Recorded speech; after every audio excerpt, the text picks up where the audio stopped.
राना मुबशिर बुखारी साहब, मुझे ये बताइएगा, आपको लगता है कि ये हतमी और फैसला कुन एहतजाजी तहरीक होगी पीटीआई की जो नवंबर में शुरू की जाएगी, नवंबर में ही कहा जा रहा है कि फैसला ले लिया जाएगा? देखिए, एक चीज तो जरा बिल्कुल क्लैरिटी के साथ हम सामने रख देते हैं, बाकी let the viewers decide this thing. आगे कई मरतबा कॉल्स दी गई हैं और उसके पे बैकआउट कर लिया जाता है उससे। सो उससे जितना यहाँ पे वोटर है, सपोर्टर है पीटीआई का, वो बददिल हुआ है, डिसहार्ट हुआ है, नंबर वन। नंबर टू, ठीक है, आप बाहर निकलें, जरूर निकलें, पीसफुल आपने डेमो करना है, डेमोन्स्ट्रेशंस करने हैं, जरूर करें। लेकिन हुआ ये है कि कई पीटीआई के, सबकी बात नहीं कर रहा मैं, कुछ लीडरान ऐसे हैं पीटीआई के जो वहां पे मौजूद नहीं होते, ठीक है, और उनकी बड़ी वहां पे ठीक है, उसके रीजंस हो सकते हैं, मल्टीपल रीजंस हो सकते हैं, सख्तियां हैं, प्रॉब्लम्स हैं, इश्यूज हैं, जिसकी वजह से वो इधर उधर हो जाते हैं। लेकिन देन अगेन, जो लोग वहां पे, जिनकी वहां पे पहुंचना होता है, जिनका कहा जाता है कि वो वहां पे मौजूद होंगे, उनमें से भी आधे लोग जो होते हैं मिसिंग होते हैं। मैं फिर दोबारा रिपीट करता हूं, पीटीआई के सब लोगों की मैं बात नहीं कर रहा, अग्री कर लेकिन कुछ लोग ऐसे हैं लीडरान, वो गायब हो जाते हैं। जबकि खान साहब की बड़ी क्लियर इंस्ट्रक्शंस हैं कि मैं देखूंगा जिसने जल्द से एहतजाजी तहरीक में शमूलियत इख्तियार नहीं की, उसे आइंदा इलेक्शन में टिकट नहीं मिलेगा। बावजूद इसके लीडरान घरों से बाहर नहीं निकलते। एग्जैक्टली और यहाँ पे कई लोग आते हैं हमारे पास आके और वो कहते हैं यहाँ पे, और खुद लीडरान कहते हैं कि देखें जी, उसको भी कहा था खान साहब ने मौजूद होना चाहिए, उसको भी कहा था, जनाब जेल के अंदर से इंस्ट्रक्शन दी थी, वो नहीं थे।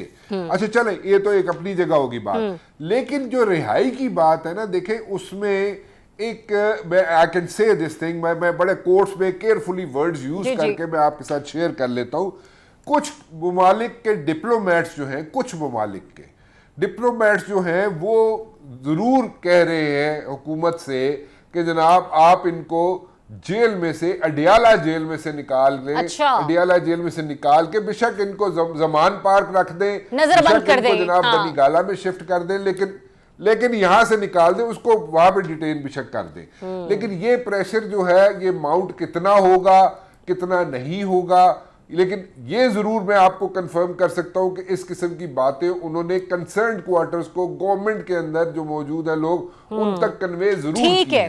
अब इसका फैसला, हतमी फैसला कब होगा, कब नहीं होगा, we have yet to see that. चलें, इसका जवाब हमारे खुद के जनरेट किए हुए मसाइल हैं, लेकिन काबू पाना भी बहुत जरूरी हो चुका है। मेरा सवाल उनसे था, साजिद बशीर साहब से, लेकिन क्या आपको मालूम है कि इस वक्त जहां सूबे में हंगामी तौर पर इमरजेंसी का नफाज अमल में लाया जाना चाहिए, वहां पर ना हमें चीफ सेक्रेटरी पंजाब नजर आ रहे हैं, ना ही हमें वहां पर तहफ्फुज़ बराए माहौलियात की वजीर नजर आ रही है?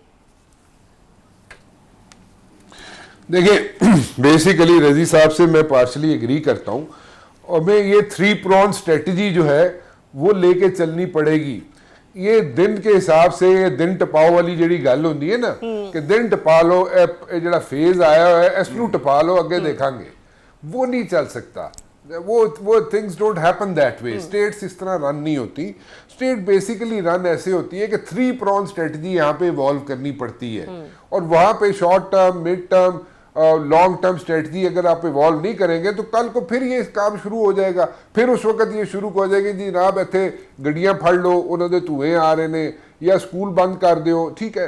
पता चले ये तो टेम्परेरी होती चीजें, ये तो उस वक्त की चीजें हैं जब आपके ऊपर सर पे, आप पे पड़ गई हो, उस वक्त आप ये चीजें करते हैं। लेकिन द पॉइंट इज कि बिल्कुल ठीक बात है कि वो कहाँ गए, वो जो फाउंटेन्स थे वो कहाँ चले गए। फिर वो यहाँ से सबसे बड़ी बात ये है कि वो जो 2-2 साल, 150-150 साल पुराने दरख्त है, वो तो चलो वो बड़ी मेहरबानी है, बच गए ने।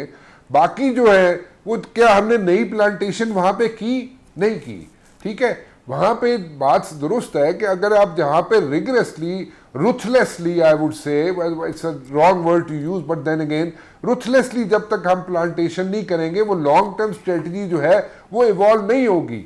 आप वो चीज कर नहीं रहे। और सबसे इंपॉर्टेंट चीज ये है कि आपको उस पर रिसर्च करके करना पड़ता है। देखिए, आप जब इस्लामाबाद में हैं, मैं जब इस्लामाबाद में हूं इस वक्त, तो इस वक्त यहाँ पे हुआ ये कि जब यहाँ पे मलबरी ट्रीज उन्होंने प्लांट कर दिए, ठीक है, मलबरी ट्री जो इसलिए प्लांट कर दिए कि जनाब वो जल्दी उग जाएगा और ग्रीनरी हो जाएगी, विदाउट रियलाइजिंग कि मलबरी ट्री यहाँ पे क्या करता है। 3-4 महीने यहाँ पे पोलन एलर्जी रहती है, आप भी उससे गुजर चुकी हैं, आप जब इस्लामाबाद में थी हम भी गुजरते हैं वहां से, और वो लोग जो यहाँ पे रहते हैं वो यहाँ से चले जाते हैं 2-3 महीने के लिए इस्लामाबाद से, बिकॉज पोलन एलर्जी काउंट इतना हाई हो जाता है कि इट्स हार्ड टू ब्रीथ।